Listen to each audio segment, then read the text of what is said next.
My name's Mary Rehor, and I'd like to welcome you to the Citizens Response Network of Wayne County's series titled Perspectives on Bail Reform. Part of the mission of CRN is to really listen in to our neighbors and to bring clarity to issues of concern that they're talking about in our communities. So bail reform has become a hot button issue throughout New York and even here in Wayne County. So we took on the topic and we quickly understood that the topic is very complex and can become very confusing. So we turned to the experts with experience in the justice system to answer our questions. Part one of the series, we interviewed Jill Paperno, a former public defender and now a litigator with Empire Justice in Rochester. And Jill really helped us.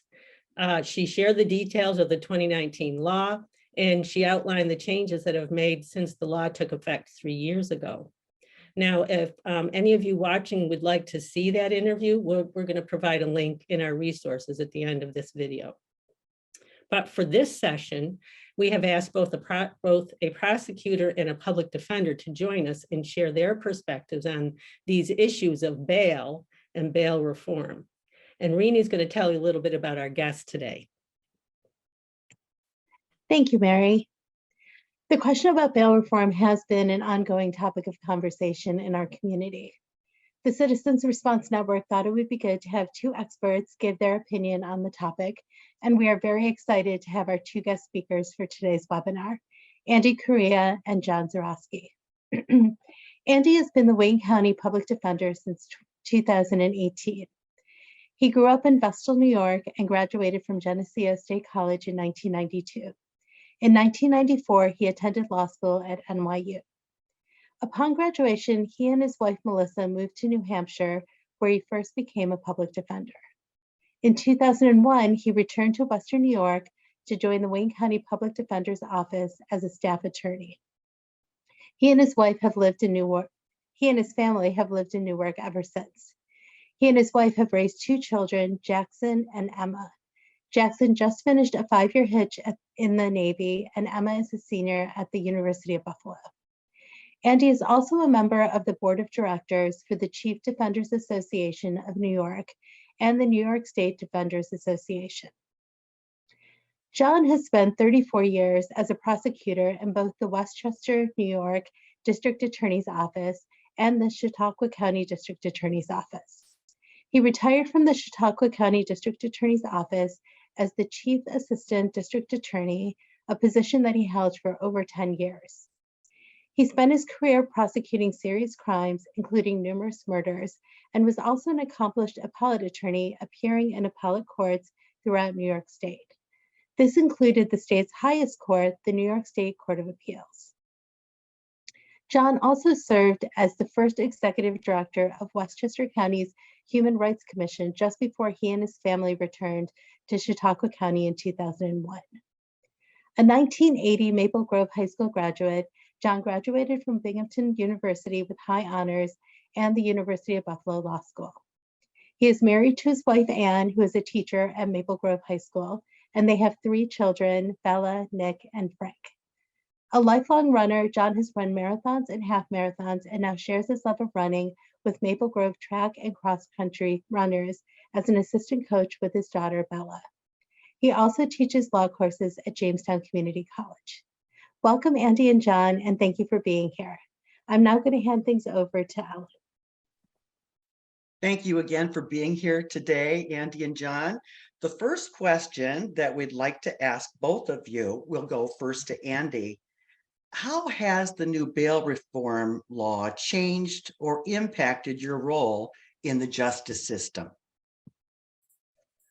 Well, thanks so much for that question and for the opportunity to talk tonight. I did have to laugh a little when Rini said that bail reform has been an ongoing topic of conversation.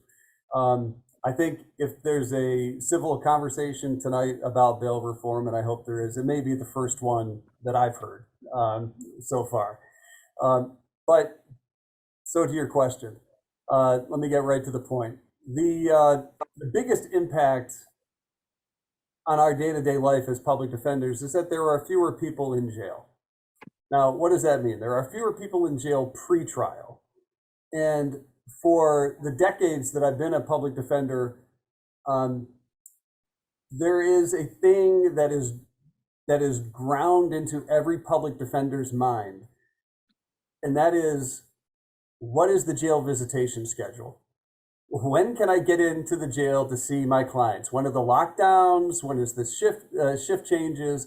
And I can tell you that in my neck of the woods, you can tell that we have fewer people in jail because the younger public defenders do not have that schedule tattooed on their brains, because fewer people are in jail pre-trial that need to be spoken to before the court date tomorrow. So I view that as a good thing. It's a real world example of what happens when fewer people are in jail in my world. But the real thing is, I want to take you back a little bit to the time many, many years ago before bail reform. A typical court appearance in even a village or town court like we have around here would involve multiple people appearing from the jail, 5, 8, 10, 12, people that we recently opened files for, people that we've seen at the jail, talk to them about their situation. This is before discovery reform, which is hand in hand with bail reform. And we would appear in court with people from the jail with no way of telling them what their case is really about, because we had no access to any information except the charging documents and maybe some witness statements. And at that point, there would be an offer made. And one of the more experienced district attorneys that I used to work with, he used to call the time in jail the softening up period. Let's let the softening up period take effect, and we'll see if your client wants to take a plea bargain. Now, that client may want to fight the case, but they will have to stay in jail to do that. And even in the little town and village courts where a lot of this damage was done, you'd have to wait for a month or two before you could possibly try that case. That pressure inherent in being in jail is not entirely absent, but it is certainly lessened. And what does that mean? That means that we have more time to litigate. We have more time to investigate. Now, hand in hand with discovery, we have more time to really evaluate the strength of a case. We are getting, I would call them, more fair, more appropriate dispositions of cases. And there are plenty of people who still enter guilty pleas. And there are plenty of people who do get sentenced to jail to some period of time or get put on probation. However, they've had an opportunity to review the case and talk to their lawyers. And every study has shown that if you're not in jail while your case is pending, it's more likely that you will stay out of jail. And more just results, fewer people incarcerated, both pre-trial and after disposition. Every study around the country shows that less incarceration is good as it addresses people's instability and their employment and their housing and the impact on their family. And we have seen that. And, the people who are concerned that nobody's in jail anymore and nobody's being convicted of crimes anymore because of this, there's a recent study from the Envision Freedom Fund here in New York that really tracks county jail populations, and that's really where the rubber meets the road. Who's in jail and how many people are in jail? And many jails around the state, the population is trending back to the levels, pre-pandemic and pre-bail reform. Not fully there yet, but seem to be tracking there. And that's because of these rollbacks of bail reform year after year after year. The assault on these reforms has resulted in the populations growing. So the very last thing I want to say is that any public defender who talks about bail reform has to acknowledge at least, there's many things we have to acknowledge, but I know I'm pressing my time limit already probably. So I want to say that the reality is when people are not in jail, the hardest thing to shift is the paradigm that people need to go to jail to get access to treatment and services. And in Wayne County, the Wayne Behavioral Health Department, and we've worked actively with them to acknowledge the reality of this result of bail reform, Open Access Center is a thing in Wayne County where people can call and get help with mental health or substance abuse and housing to the extent that it's available in Wayne County. And those resources need to be shifted to acknowledge what I think is the reality of bail reform, which is breaking that paradigm of the jail being the place where the needs are concentrated and the services are delivered. And that will be an ongoing battle. But the short answer is, it's in Wayne County anyway, from my perspective, bail reform has been an unmitigated improvement in the fairness of the justice system. Thank you so much.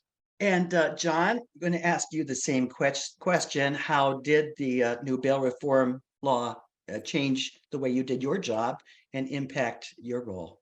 Yes, and just as a disclaimer, my bio said, I am retired from the district attorney's office in Chautauqua County, and I in no way speak for the district attorney. In fact, I retired shortly, 2 days before he took office. So I don't have, I'm not from that, and I only had about a year really in the trenches, kind of with it. One of the things I think that's probably very similar between Wayne County and Chautauqua County, my sister and I often talk about how similar they are in many ways, is that there is never enough money for anything. There were never enough assistant district attorneys. I came from an office in Westchester that had 125 attorneys. I came to a place that if you extrapolated, we should have had 20 in Chautauqua County. And we had a staff meeting and there were 7 people at it. And I said to the one guy I knew a little, where is everybody? And he said, oh, this is it. So you always have to do more than you should be able to do. I say that until recently, the public defender's offices especially have gotten a terrific amount of funding. Chautauqua County actually has, it's unbelievable how much the public defender's office has. The only problem is there are no attorneys here to fill the spots. So that's a challenge. How did it change me? My good friend Derek, who we prosecuted together forever, and who's now a first assistant public defender, we both said, well, in some ways it made our job easier, because the one thing that victims always want is somebody to be in jail, right? And you'd have to say, I wanted to offer this a little bit. I don't think I am anybody's prototypical prosecutor, although when I had to be, I could be. I think you see from my background, I was the executive director in the Human Rights Commission.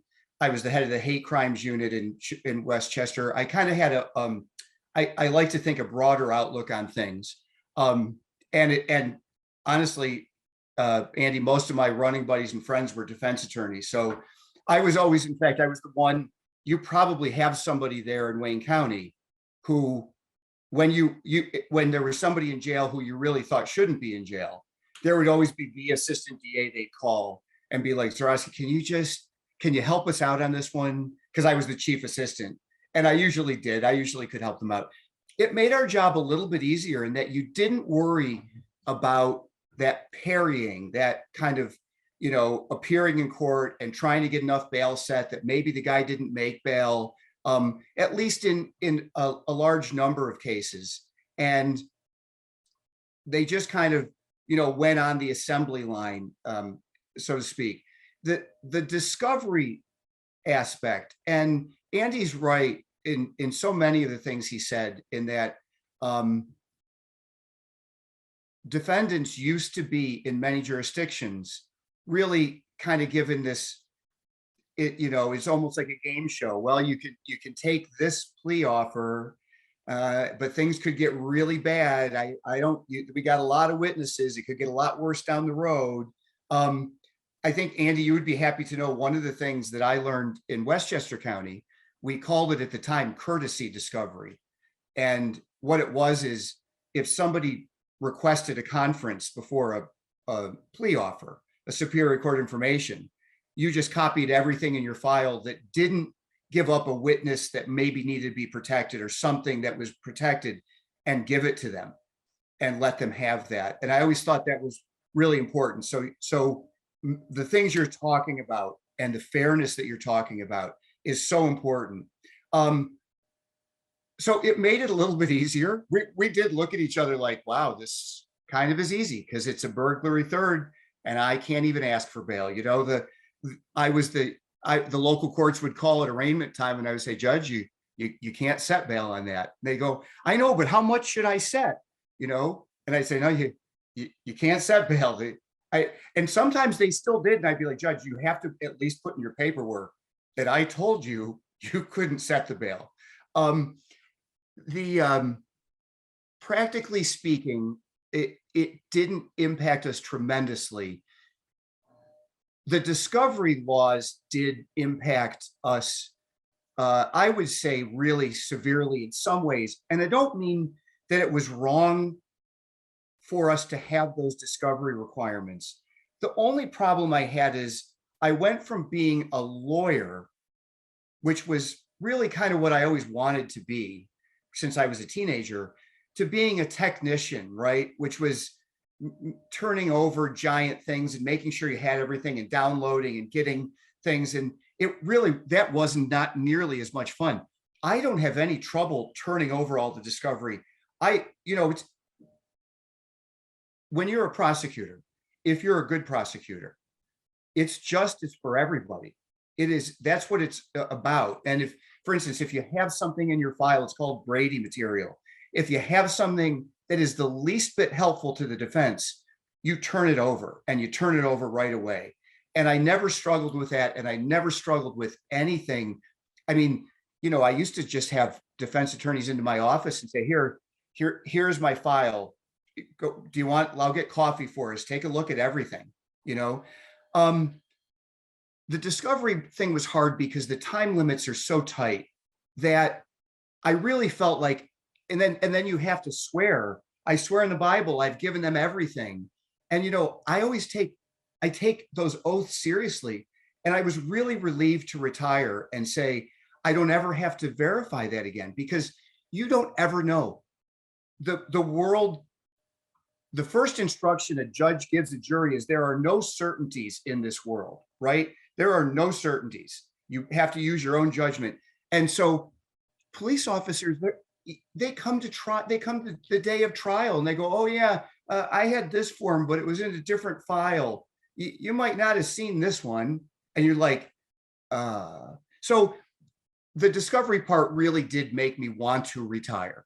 And not that that wasn't good for justice in a way, but what we needed was 25 attorneys and not 9. There were some advantages. Here's a quick advantage. If you get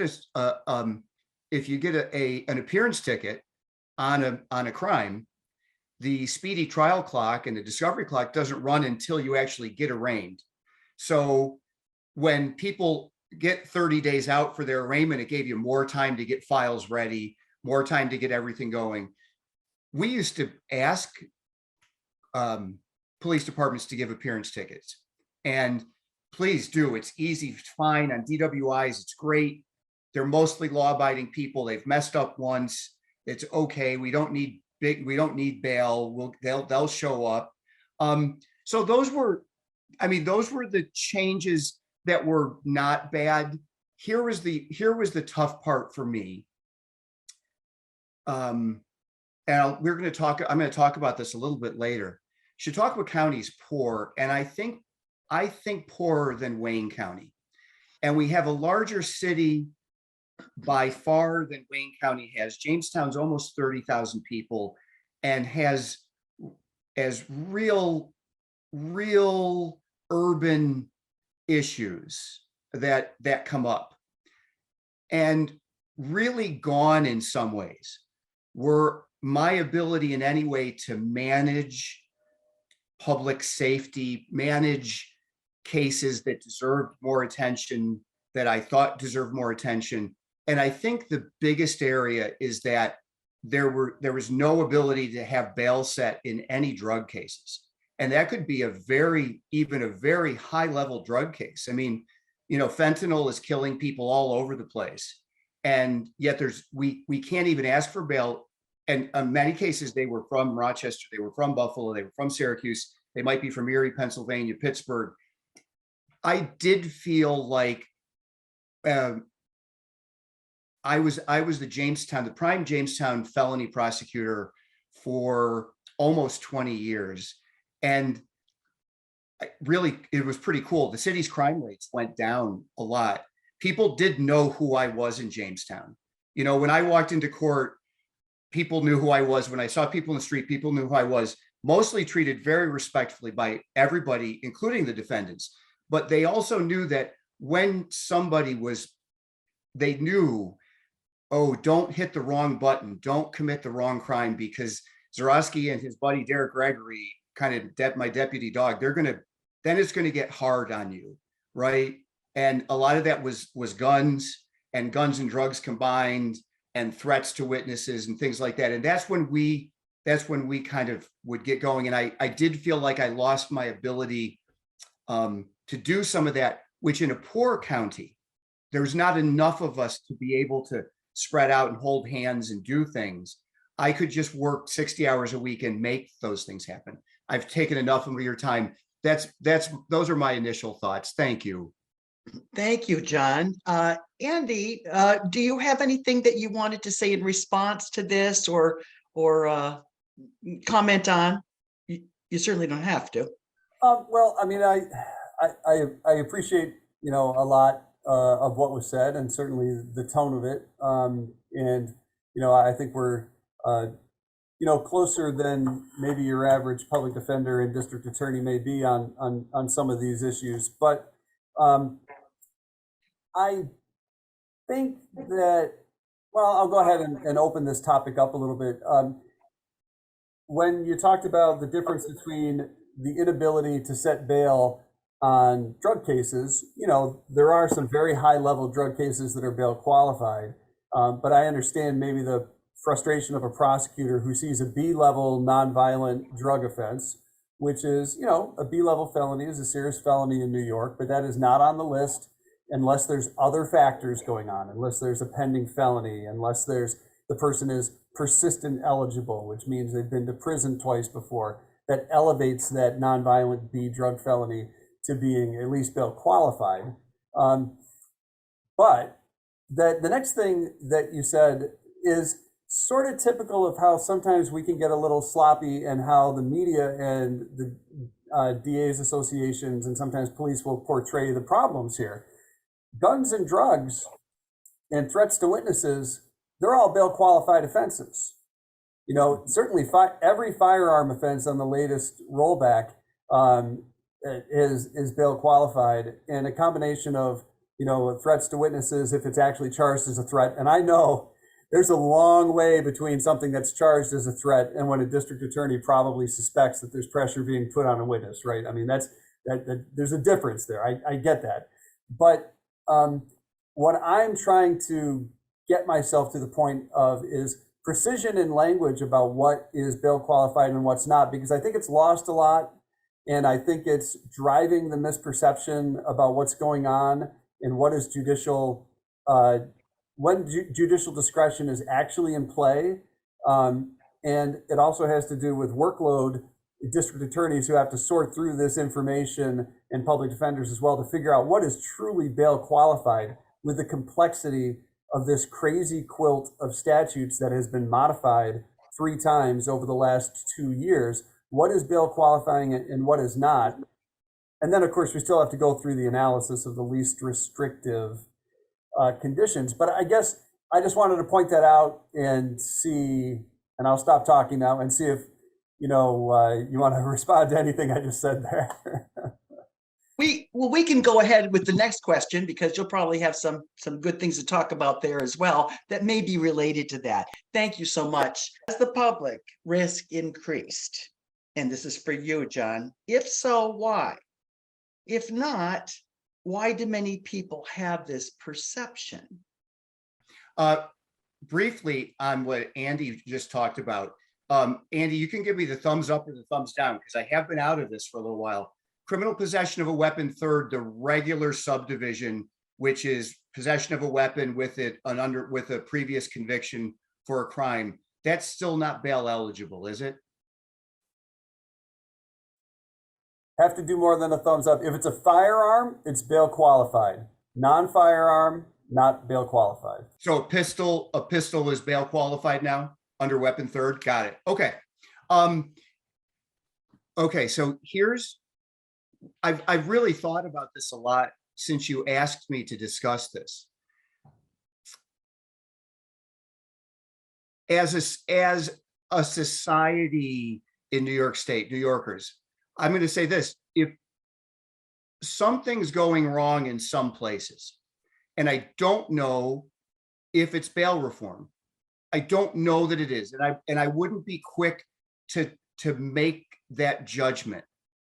But something's going wrong someplace, and ironically, maybe why I have some feelings about that are, I just looked at, and I'm sorry I didn't put a link to these, but it's all the crime statistics from New York that I pulled up yesterday and I was looking at this morning. Chautauqua County and New York City are both places that have suffered tremendously since the changes in the law in terms of the amount, especially of violent crimes with a weapon, with a firearm, violent crimes with a firearm. So, Chautauqua counties have tripled since I retired, just about. And New York City's, the growth is tremendous in it. Those obviously all crimes are dangerous, and there are so many levels of what you perceive as public safety. I can tell you this, and this is, I talked about it a little bit before, how our job almost got a little bit easier because people would say that person needs to go to jail, and you would say, well, I can't. Now you would say I can't do anything. I can't ask for bail. It's not bail eligible. Yeah, but he threw a rock through my car windshield, and he's scaring me. He's my neighbor, and I'd say, yeah, well, I know, but it's, I can't ask for bail. That I think individually there are people that feel far less safe because there's not even the ability for somebody. I mean, people have unrealistic expectations of what the criminal justice system can do. But I do think they think, if I go to the police officer with this, at the very least, this guy is going to go before a judge right away. I called the police, I told them, and he's going to go in tonight, and that judge is going to let him know he's in trouble. And what's interesting, and Andy, I had some discussions with defense attorneys about this who agreed with me to some degree. Sometimes I could work out pleas in cases because I would say the person I'd say, he got arraigned, he went before the judge, he posted bail, bail's allowed, he posted bail. In the town of Ellery, that bail might be $25, right?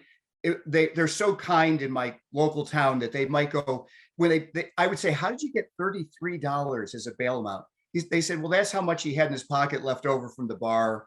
So that's what but I would tell the people, well, he posted bail, and the judge let him know that if he did this again, some of those things were helpful. And an appearance ticket sometimes just doesn't do that. I thought of an example.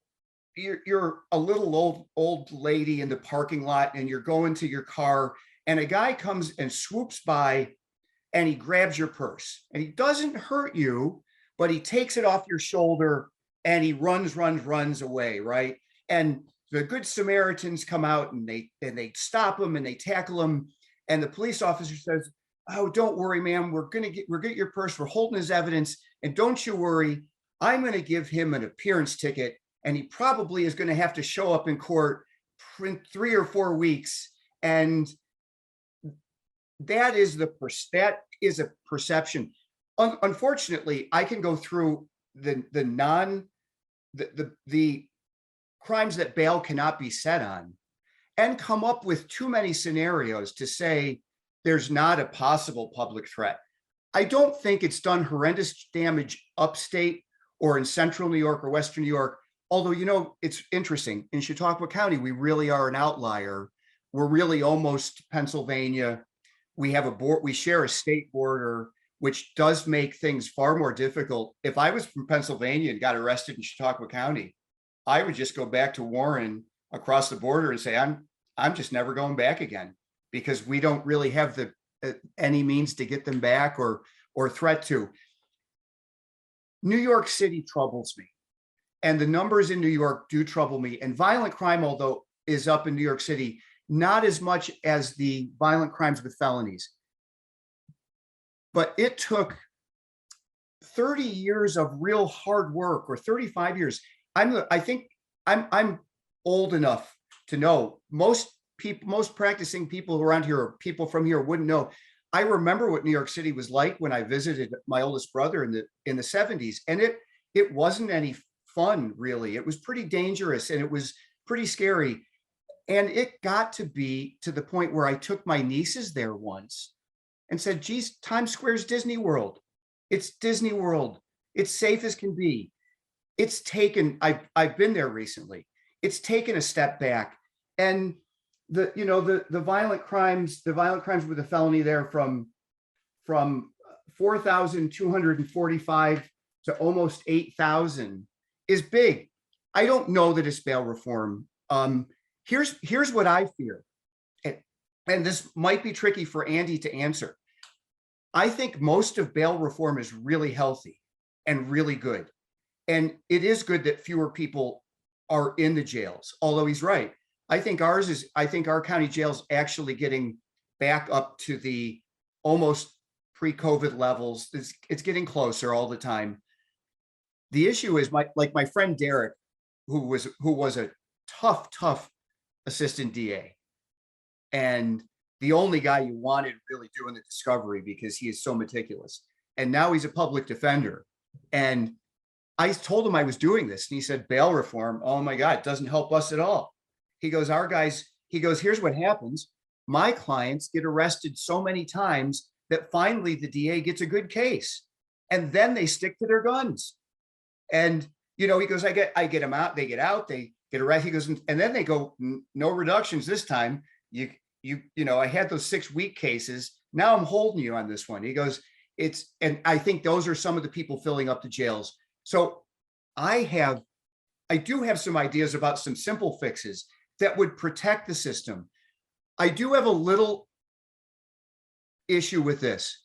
If you were to put all the particulars of bail reform out, I don't think most New Yorkers would vote for all of them or agree with all of them. And I don't mean to say that citizens should have a say on everything, but I think if you said to a citizen, well, Ms. Zuroski, I know your ex-neighbor, he moved out because you complained about the noise, and he burned your barn down.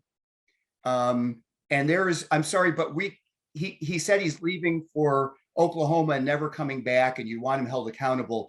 I'm sorry, but we can't ask. We're not allowed to ask for any bail. I know your barn was worth a lot of money, but it's just a building, and it's not. Those are tough. Robbery thirds are not bail eligible still. I think the amendments answered a lot of those, but what I want is the spirit of bail reform to continue while making certain that at least in really important cases, and I sent you that one, the CBS report where, the Mayor Adams, who is an ex-police officer in New York City, went to, he had a media thing, and I know they can cherry pick and get the best, but he had 10 defendants who were arrested 485 times after bail reform for all non-bail eligible offenses. Okay, so then the other issue is, as Andy said, and he's more up on it than I am because he's still working it, which is terrific. I'm really glad he's here. And obviously he's good at his job. My concern is that he's right. The legislation's so tricky. Remember that the judges setting bail in some of these important felony cases or violent felony cases or possibly qualifying cases are regular people in our counties. They are school bus drivers and retired police officers and secretaries and librarians, and they're all kind of things. And when Andy started to go into that legislation, I thought, oh my God, I'm struggling with all the new permutations. If you were the local court judge, how hard would that be, and how difficult would that be?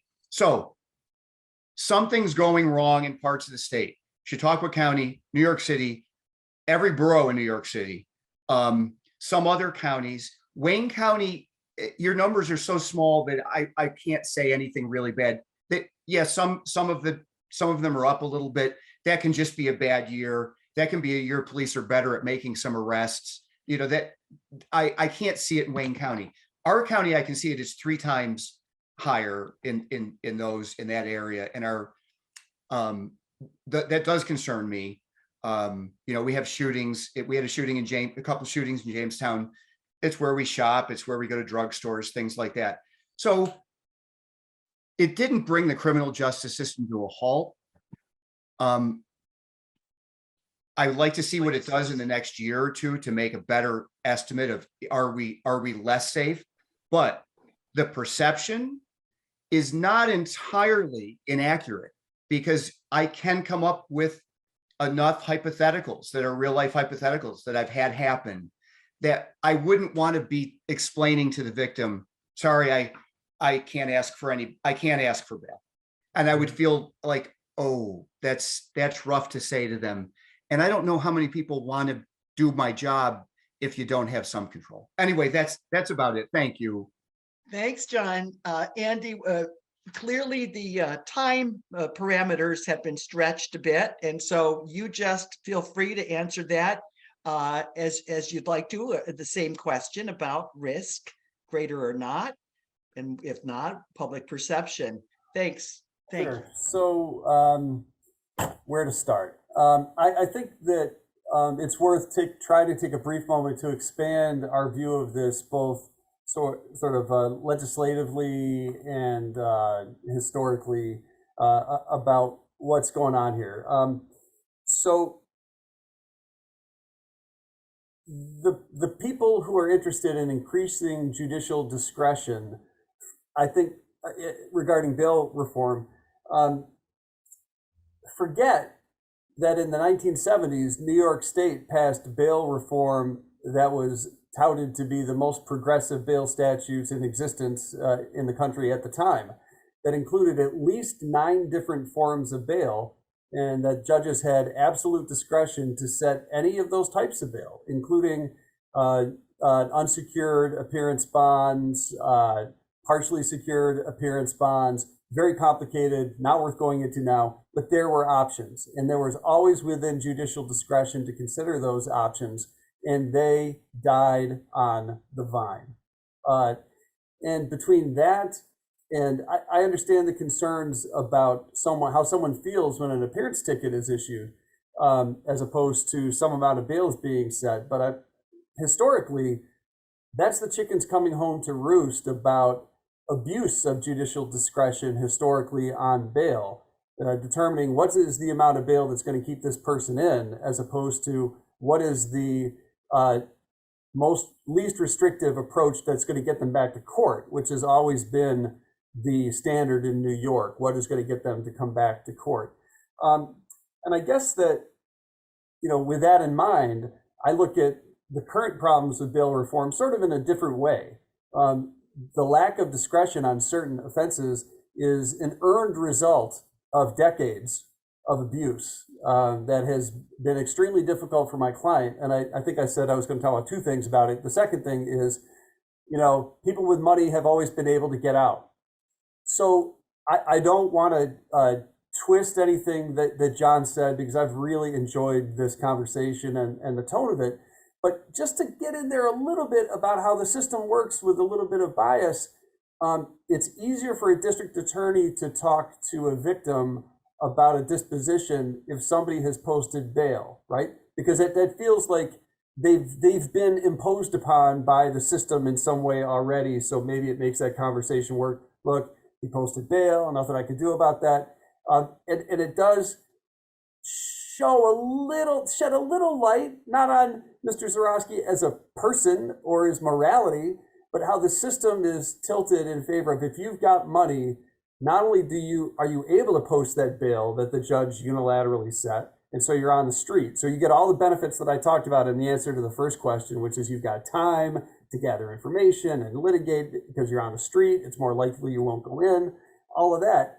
But in addition to that, the system looks at you differently if you're somebody who's able to post bail. So who suffers the brunt of the converse of that? The people who are unable to post bail, who, mostly they benefited from this. And I want to be very careful I'm not going on the attack here, that is a expression that I have to be careful of too, that I carry my own, sort of biases about the criminal justice system, or the client who has money and who doesn't have money, whether they posted bail or not.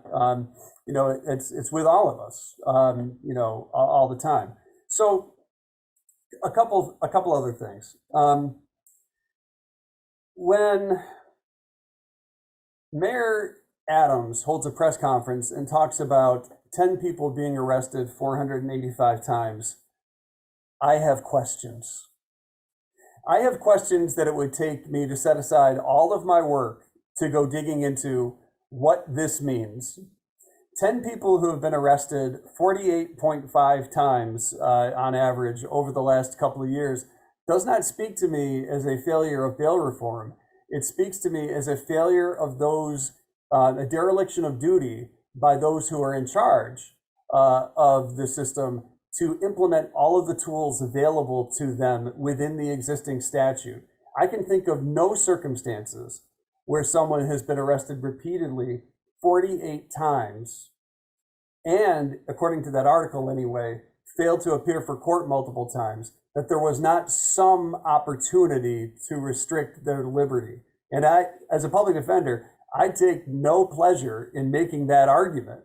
And I am restricted many times from pointing out publicly the misperception that goes into the press about somebody who's been charged with something and then released, and then a finger is pointed at bail reform as the cause. And I'm going, this person was out on bail on a felony and they were rearrested on a felony. That means it is bail qualifying. And if the facts are sufficient for the least restrictive to involve significant restriction of their liberty pending the case, it could have been done. It is not that that judge could not, it's that the facts maybe were not presented to them, but this is a bail qualifying offense. And you take that misperception, which I think is driven mostly by the complexity of this stuff, which is hard to digest in a newspaper article or the 25-second TV news spot that is designed to get attention, not truth, or any kind of nuanced understanding of what is actually happening here.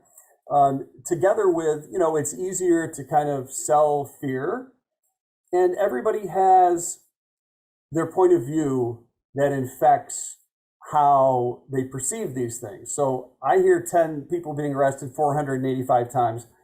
I wonder what they've all been doing down there about that. That's my first reaction. It's not horror about bail reform. It's like, how did they get to that point? And how do I figure out how to do that for my clients? That's what crosses my mind. But and I guess the last thing I'll segue to is carrying that information and that perspective to the question of data. This forum is not appropriate to do probably the 2 to 3 day seminar that it would take to really dig deep into the data that is limited in a lot of ways. And for the purposes of this conversation, I'm just going to acknowledge one way that it is limited for sure. Even the DCJS data, DCJS/OCA data that is now statutorily required to be collected, does not reflect any justice court information. It's OCA controlled courts. Office of Court Administration has control over county courts, Supreme Courts, appellate divisions, Court of Appeals, Court of Claims. Like everything in New York, it's incredibly complex. One thing they don't have control over and especially the collection of data, are the little town and village courts in this state. 1,200 of them, roughly, that have about 2,200 judges, and that data is, the data collected is always going to be deficient to, especially upstate, to ascertain what is going on without that data. However, what I will say about the data is, you know, the old Mark Twain quote about lies, damn lies, and statistics, right?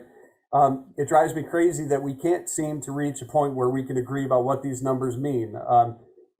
John shared with us an article, a very long article that I read very quickly today, that takes a wildly different point of view about the data from the webinar that I gave you a link to, run by DCJS and OCA, about what their take on the data was.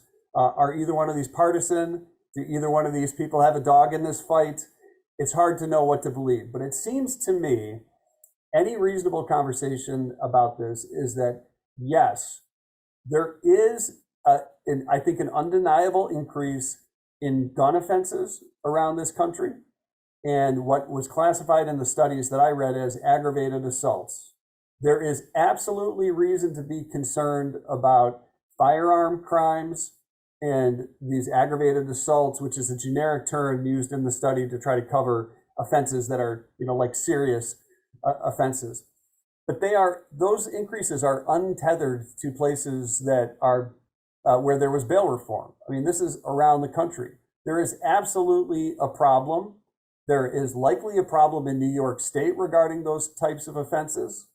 However, I have yet to see the correlation of that to bail reform. And John, very with a lot of candor, admits that it's very hard to point a finger at how is it bail reform when it seems that only 1 to 2% of people released on charges get rearrested on violent crimes, that the numbers for rearrests don't seem to be increased. Now the most recent numbers actually cover 19, and that was the biggest flaw with some of the numbers we got, was that they didn't have anything to compare it to before bail reform.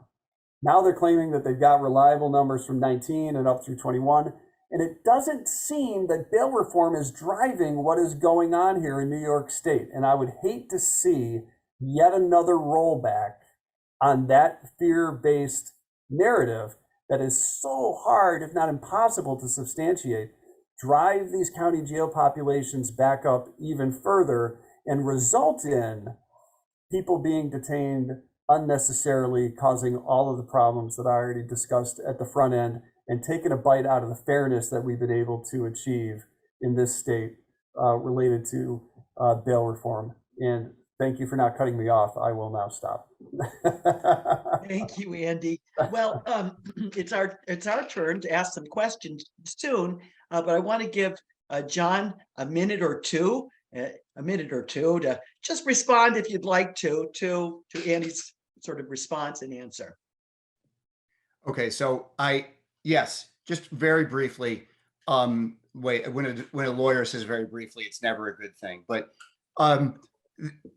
when I talked about, you know, it was easier for bail, you know, if somebody had posted bail, I was really speaking kind of tongue in cheek that we didn't, as an office, you didn't mind when somebody got out at all in most cases. And we used to tell people, as a prosecutor, it was my job to not ask for more bail than I thought was the appropriate amount to make sure a defendant returned to court.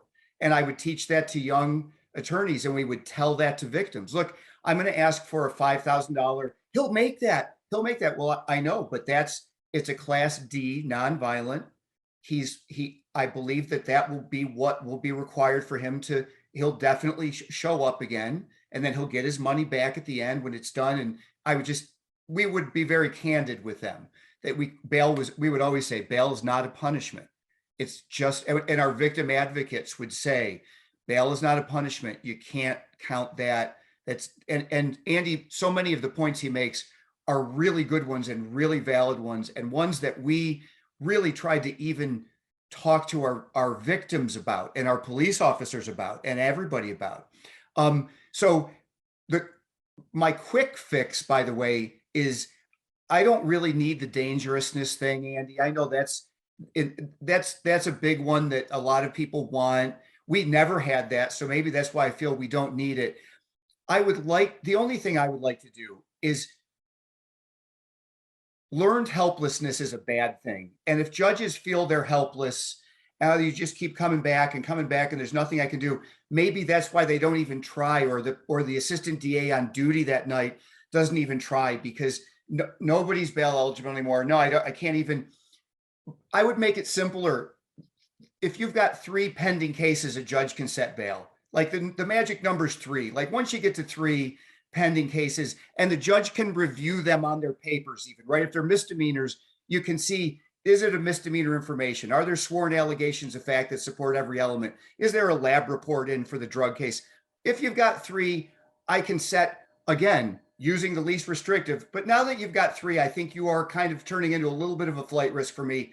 And I'm going to set bail at this, because, like it is like shoplifting is a problem now in Manhattan, right? Because you get an appearance ticket.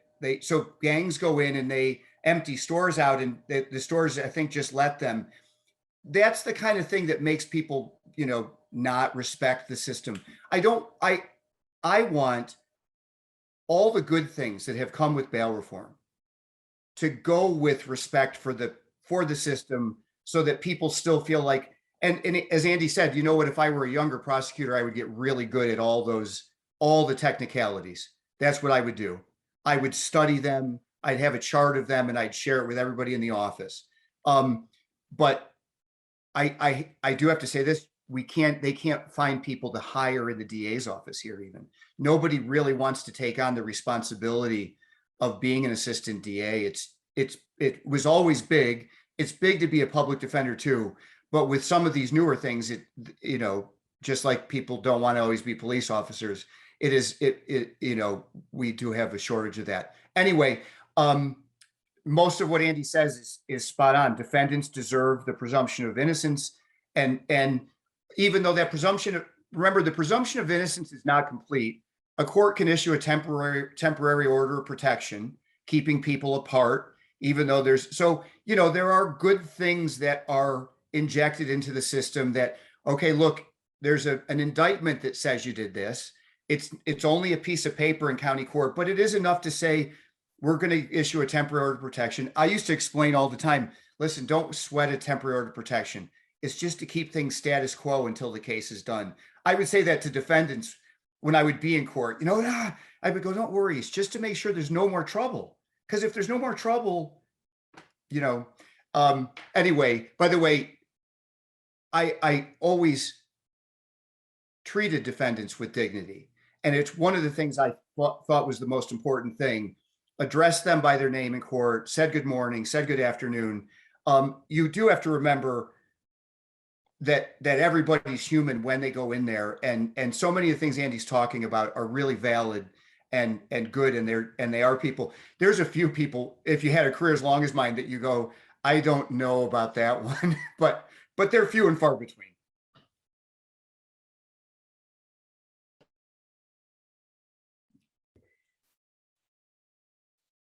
Now I can't hear Ellen. Me too. All right. We've got a little bit of time left, and Mary and Rini may have some questions for you. I might think of one, but we just like to kind of have a little bit of that input. It was a lot of great information, and it helps us maybe parse it out a little bit by asking a few of our questions. Mary? Yeah. Gosh, this was just great. It was so interesting and so helpful. And just as I said before, this is a really complex issue. There's so much more to it than we hear, those news bites that we're hearing on TV. But one of the things that's occurring to me is both of you are talking is that this system needs a lot of improvement, and that we're looking to bail to fix the problems in the system. And it just seems like an exercise in frustration. I mean, there are problems like not enough resources, not enough money expended, not enough attempt to educate the public. There's so much that can and should be done to make your jobs less complicated, to make it more fair. And I'm wondering, this is such a broad question, like, is it possible that we could get there? How do we even attempt? I know that's an impossible question, but I mean, this is helpful to us and hopefully our members and anybody else who asks us, but somehow the conversation has to move away from just bail reform. Am I right? Yeah, I'm sorry, Andy. Go ahead, John. I'll defer. Okay. You are right. You're right. There's so much.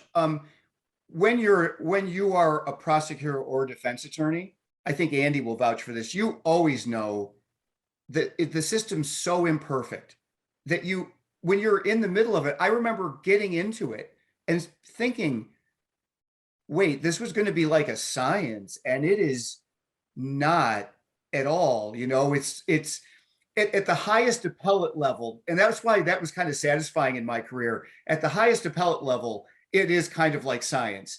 And the rest of it, though, I always got to like the best thing, Mary, that ever happened to me was moving back to Chautauqua County, where my opponents in court were at my house Saturday morning to go running and have breakfast after. And that kind of collaboration, you could almost I mean, my friend Rob and I, who was a terrific defense attorney and a public defender, and we used to talk about our cases while we ran. I mean, he would say, do you think you can give me? And I would, we would, so that the people can make everything better, especially in smaller places. You can really make a difference.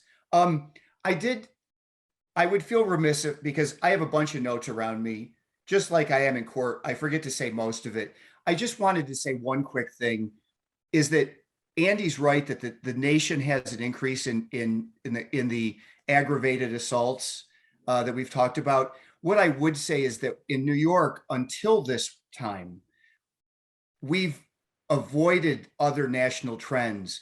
We made crime really go down when other parts of the country went up. And then this time we're going up with the rest of the country. That's why I don't know. I'm not accusing bail reform. I'm saying we need numbers that come out 2 years from now and 3 years from now. Fixing the system. Well, some of it is, I'm really impressed with Andy. People like who are that articulate, and you're so fortunate to have him in Wayne County in that position. And I have no reason to say that, Andy. I don't have any cases there. I don't need you to represent me. That's a great start. Really intelligent people. I find intelligent people also with a sense of humor and with a personality make everything work better. And I do think that in our part of the state, things can get fixed pretty quickly with decent laws, okay laws, and good communication. Thanks, John. Andy. I'll tell you that. I'll tell you what I tell newer lawyers when I meet them, which is you're entering a world that's created by people who are imperfect, sitting in judgment with incomplete information about people who are also imperfect. And that means imperfect results will forever be baked into the cake. And I'm not going to say it's naive to aspire to that kind of thing. That's what we're trying to do in every case. But I also tell my clients often the criminal justice system is in some ways random. The randomness that I have observed in the criminal justice system is just astounding. And, I was a little cynical before I became a public defender, and I can tell you after 25 years, I am no less cynical about that. But I will say there is one specific thing that exists, and it is somewhat, to me, tied intellectually with bail reform, is that when you hear people say that they want the judges to have more discretion, sort of like back in the old days, where there were all these options that nobody ever used and bail was set and people were put in, that runs right up against the mandatory minimum sentencing that exists in this state that is so powerful. It's a powerful tool in the district attorney's arsenal that now the price of going to trial is risking a mandatory minimum state prison sentence of some kind. The judge has no discretion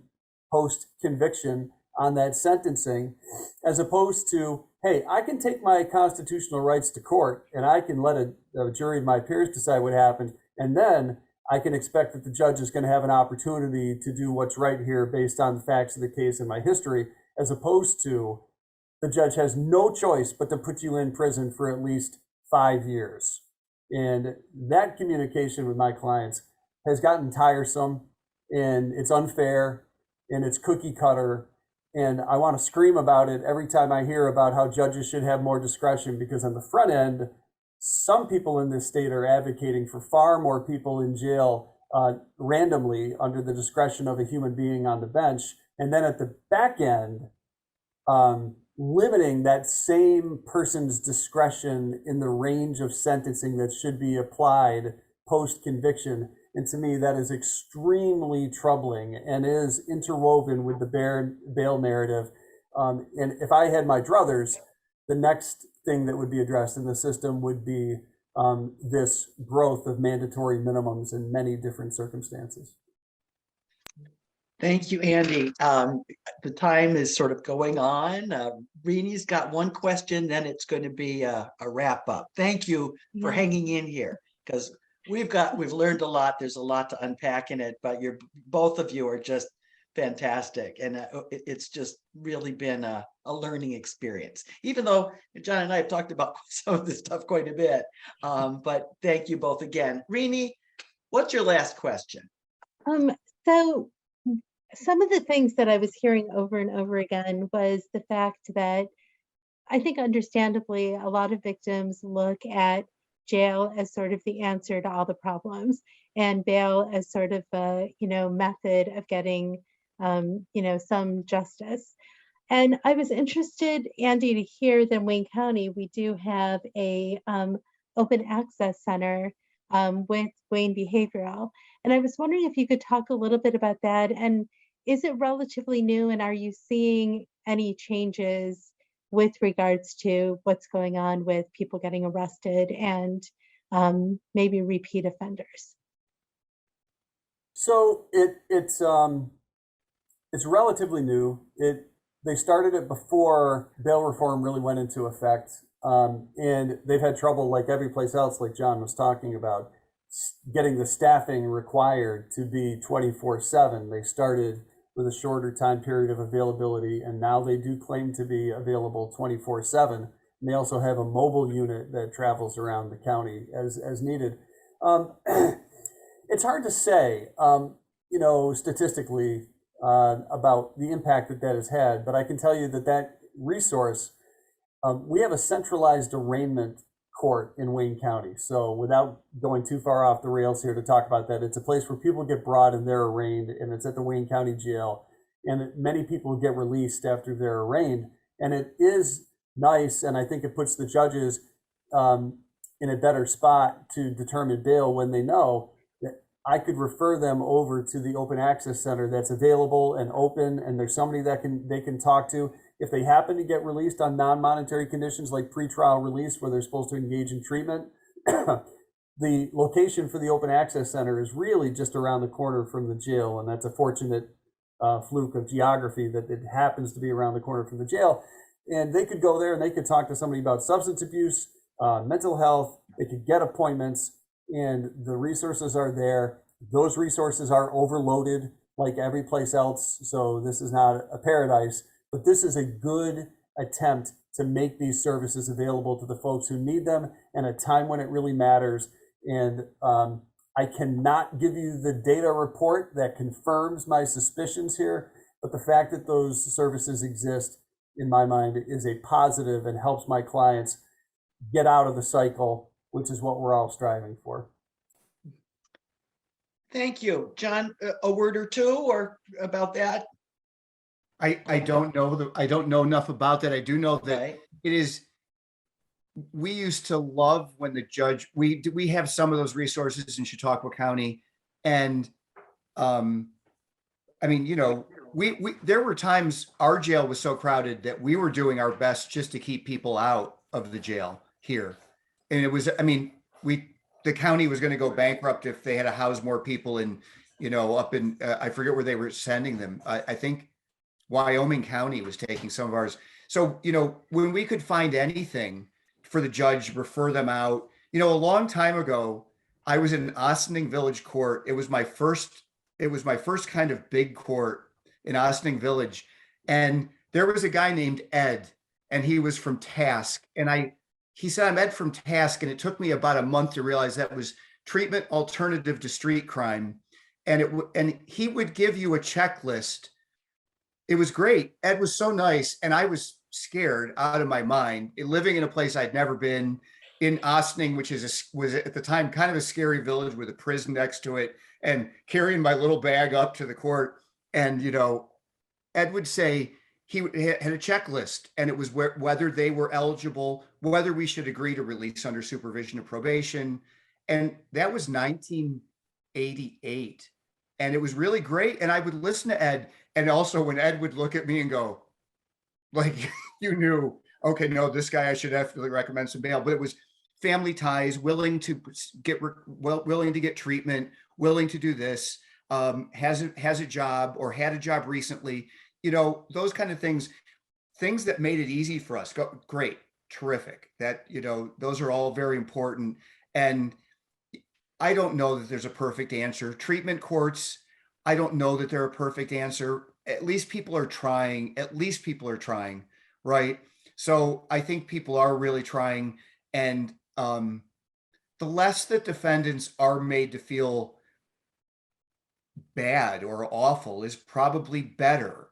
You know, Andy talked about prison sentences. Andy, you know, one of the things that Derek and I, after many years, realized was that sometimes a really more modest sentence that a defendant felt like he had some control over was a much better option for people, right?